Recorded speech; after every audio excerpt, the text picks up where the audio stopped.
maibadhi namna wanavyotazama ahli sunna kwa mujibu wa fatawa za wanawachuoni wao. Mimi sizungumzie maibadhi wafanya biashara, wakulima na wengineo, wavuvi ambao hawajishughulishi na ilmu na awamu muslimin. Sizungumzie hao, nazungumza wale waliohami madhhabi na kueneza madhhabi wakaandika vitabu. Sasa katika fatawa walizokuwa wakizitoa, mmoja katika wanawachuoni wao anaitwa Ja'id ibn Khamis al-Kharusi, fatawa zake zimenukuliwa na Sheikh wa Kiibadhi Salim ibn Hamad al-Harithi kwenye kitabu maarufu kinachoitwa Al-Uqud al-Fiddiyya fi usul al-ibadiyya, ukurasa wa 172. Sheikh al-Harithi, yani nakusudia Salim bin Hamad al-Harithi, anatunukulia swali aliloulizwa Sheikh Ja'id na jibu lake alilolitoa. Swali lilikuwa linasema hivi, imekuja masala: suila Sheikh Ja'id ibn Khamis ibn Mubarak al-Kharusi rahimahullah عن ناشئ نشأ في طاعة الله تعالى وهو من أهل الخلاف إلا أنه لم يرتكب حرمة من محارم الله قط، وكان طول عمره زاهدا ناسكا وفي ثواب الله راغبا، ولم يدع شيئا من أوامر الله تعالى إلا ائتمر به، ولا محجورا في دين الله إلا انتهى عنه، إلا أنه يدين بخلاف دين الإباضية قولا وعملا ونية واعتقادا، ما حاله يكون إن مات على ذلك؟ سؤال وجيه. أنا أريد الشيخ جاعد بن خميس بن مبارك الخروسي kuhusu kijana aliyekulia katika kumtii Allah, lakini msimamo wake uko kinyume na msimamo wa ibadhi, na kijana huyo hajawahi kufanya jambo lolote la haramu miongoni mwa yaliyoharamishwa na Allah. Umri wake wote alikuwa akifanya ibada, mwenye kuipa nyongo dunia, anatafuta malipo ya akhira. Hakuna amri katika amri za Allah tabaraka wa taala ila ameitekeleza, wala hakuna makatazo ila ameacha, isipokuwa kijana huyo anafuata dini ya madhehebu iliyo kinyume na dini ya kiibadhi kwa kauli, vitendo, nia na itikadi. Je, itakuwaje hali yake kama akifa kwenye msimamo huo?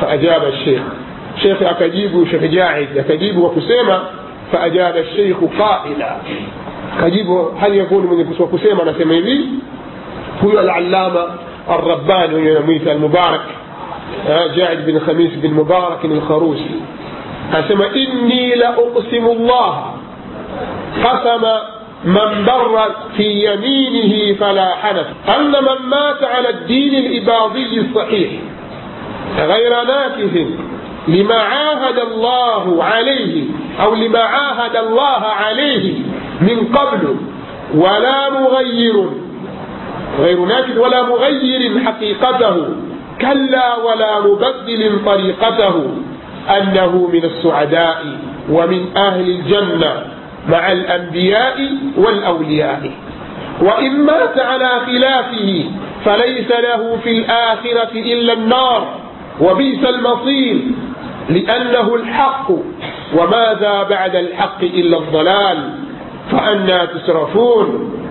على هذا إن شاء الله أحيا وأموت عليه وعليه ألقى الله رب العالمين.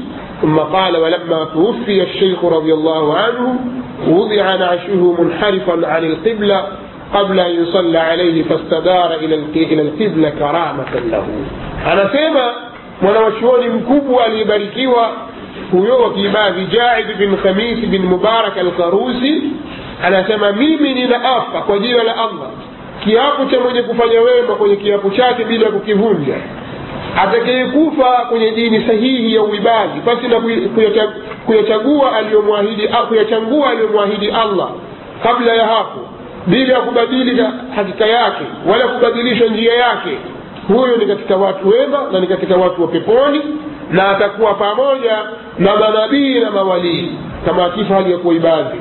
Na kama mtu huyo atakufa katika dini nyingine isiyokuwa uibadhi, basi hatopata huko akhira isipokuwa moto, na marejeo mabaya kabisa ni huo moto. Tuko pamoja? Narudia tena, na kama mtu huyo atakufa katika dini nyingine isiyokuwa ya maibadhi, isiyokuwa dini ya uibadhi, basi hatopata huko akhira isipokuwa moto, na marejeo mabaya kabisa ni huo moto, kwa sababu dini ya uibadhi ndio dini ya haki, na hakuna baada ya haki isipokuwa upotevu. Basi wapi tena mnageuzwa? Insha Allah nitaishi juu ya msimamo huu na nitakufa nao, na msimamo huo ndio nitakutana na Mola wangu, Mola wa ulimwengu.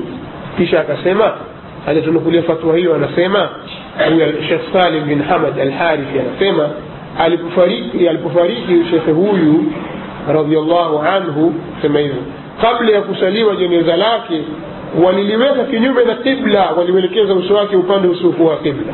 Basi yeye akajigeuza mwenyewe kuelekea qibla kwa sababu ya karama. Yani Sheikh Salim bin Hamad al-Harithi atakuthibitisha kwamba huyu ni mtu mwenye karama, waliyu min awliya illah, qutb min aqtab, mwana wa chuoni mkubwa. Angalia alipokuwa na karama, watu wamemweka upande usiokuwa qibla, yeye akajigeuza na aliyekuwa amekufa. Sasa wewe kwa kafa au kalala? Kasinzia. Sasa tuyaache haya shatahati hizi, tuziache. Sisi tupingi karama, lakini tunataka tuyajadili haya anayosema ni ya haki, kwamba asiyekuwa ibadhi ataingia motoni na hata ingia peponi. Sasa ni waislamu wangapi watakuwa ni watu wa motoni? Hebu jitazameni nyinyi maibadhi mko wangapi? Sasa maneno haya yana tofauti gani na maneno ya Mayahudi na Manasara waliposema la yadkhula aljannata illa man kana hudan au nasara?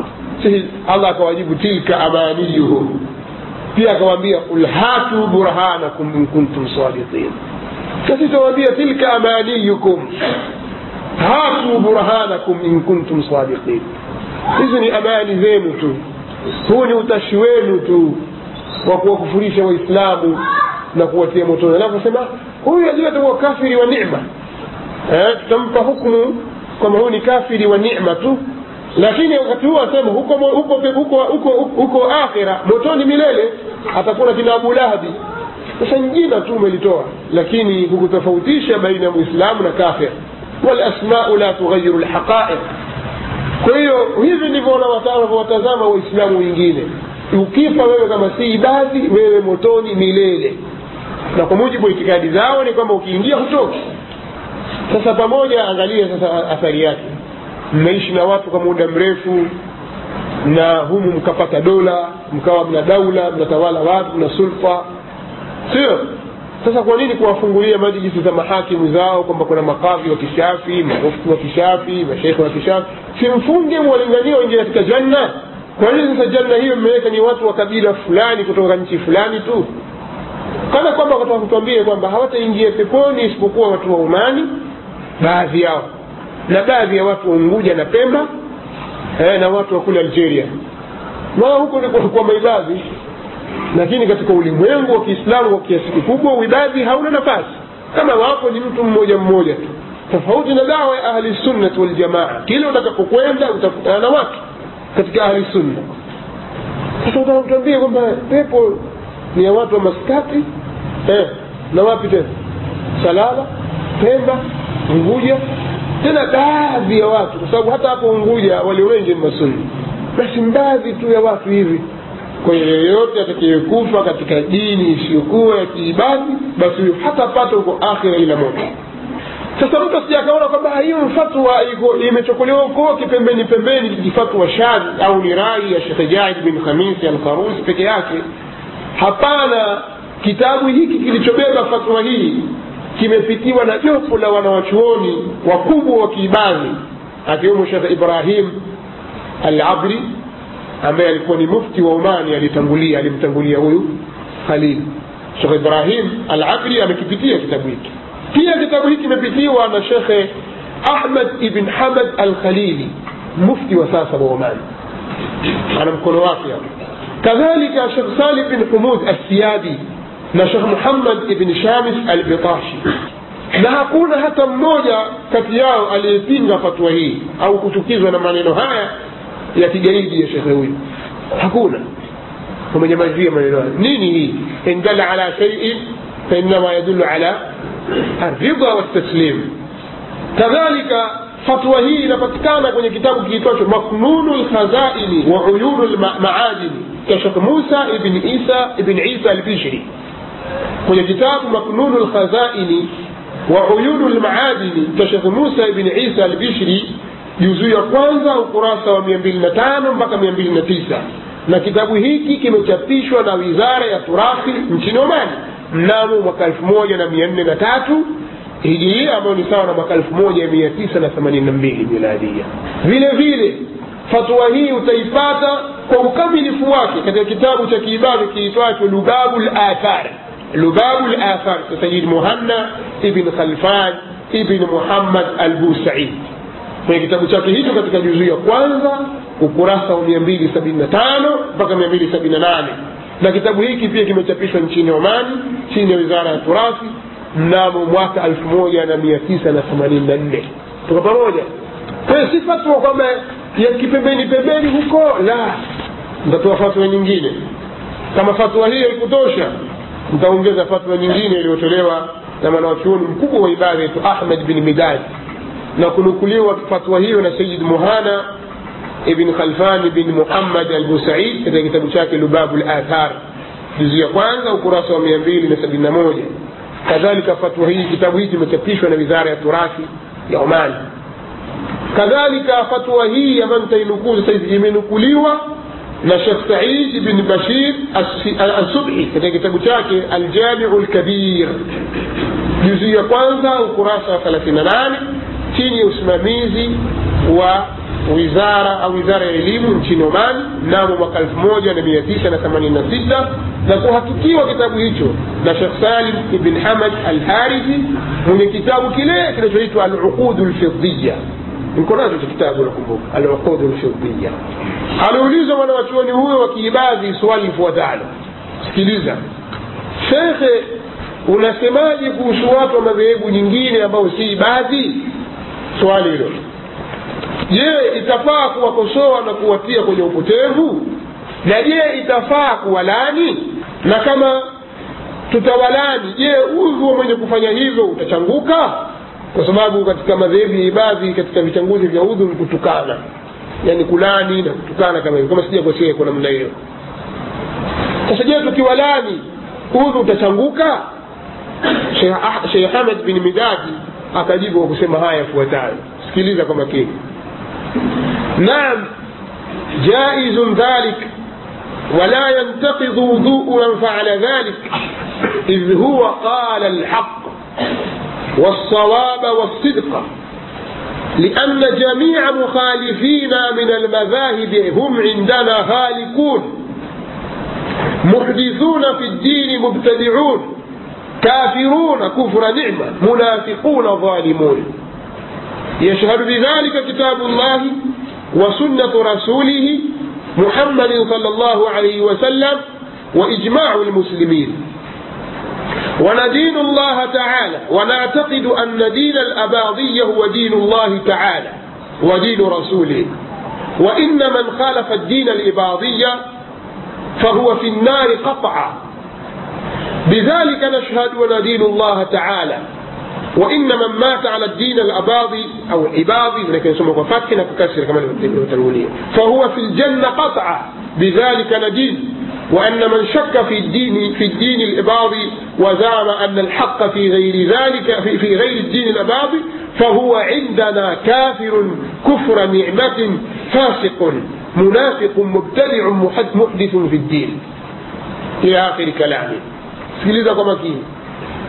Sheikh alipoulizwa unasemaje kuhusu madhehebu nyingine ambao si ibada, je, itafaa kuwakosoa na kuwatia katika kwenye upotevu? Je, itafaa kuwalani?